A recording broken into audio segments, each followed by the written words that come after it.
Que pensez-vous du mondial à 48 équipes? Hello les amis, j'espère que vous allez bien, en tout cas c'est l'essentiel. J'ai suivi une émission qu'on appelle After Foot.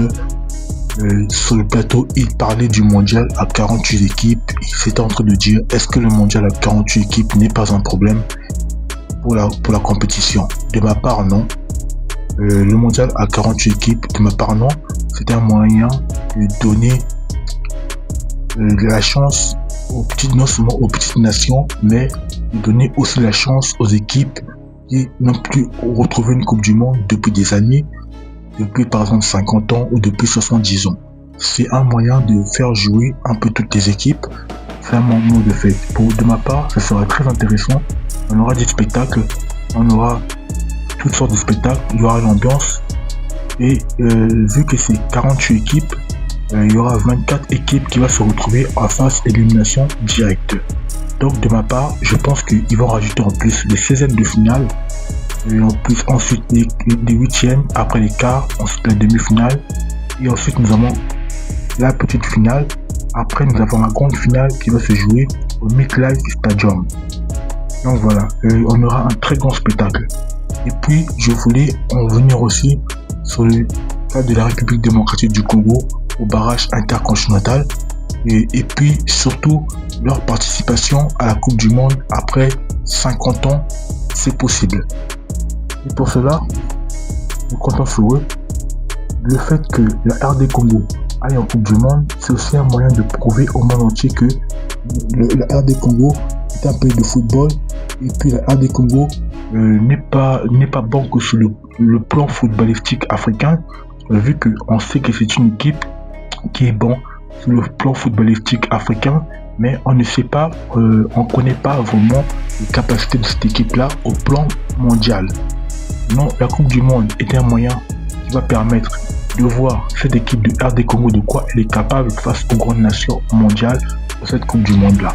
Et je pense que la RD Congo est une équipe qui peut faire la différence au mondial, qui peut aller loin dans cette Coupe du Monde-là s'il continue à garder le même système de jeu, s'il continue à s'améliorer de match en match. Non seulement la Coupe d'Afrique des Nations va permettre à ces joueurs-là, notamment aux nouveaux venants, de se renforcer plus, et va permettre aussi à l'entraîneur des sabres de bien connaître son équipe, son effectif et de nouveaux joueurs. Cela va permettre aussi, va donner plus l'envie aux binationaux de renforcer encore plus l'effectif. Maintenant, si vous voulez parler d'un cas d'un joueur, je sais que c'est une fausse rumeur, c'est ce que les gens racontaient, mais lui, il a réussi à démentir ça. Il a dit que il n'a pas dit ça, il n'a pas dit ça du tout. Il s'agit de Stephy Mavididi. Apparemment, d'après les dires, Stephy Mavididi a voulu opter pour la RD Congo après la qualification de la RD Congo au barrage intercontinental. Stephy Mavididi a voulu écrire, soi-disant envoyer un post en disant qu'il est prêt pour rejoindre la sélection, qu'il veut jouer en sélection, et que les gens disent que Stephy Mavididi est un opportuniste et qu'il a voulu saisir cette opportunité parce que RD Congo est qualifié pour les barrages intercontinentaux. Mais heureusement qu'il a démenti cela, et heureusement que j'ai suivi l'enquête jusqu'au bout, avant même de prendre la parole, avant de vous dire ça aujourd'hui. Il y a quelques jours de cela, j'ai appris. Ensuite, après, j'ai vérifié. J'ai vu que l'information était totalement fausse. Bon. Récemment, on a des joueurs qui ont renforcé la tanière. Un message à ces joueurs-là. Je sais qu'il y a des joueurs. La Coupe du Monde, la CAN, leur motive plus à venir en sélection. Mais, je parle aux nouveaux arrivants, aux nouveaux venus. Prenez cela au sérieux.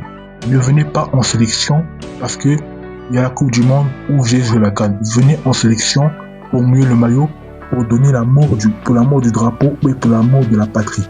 Ne venez pas qu'en sélection en tant qu'opportuniste parce que vous voulez jouer la Coupe du Monde, vous voulez venir en sélection. Non.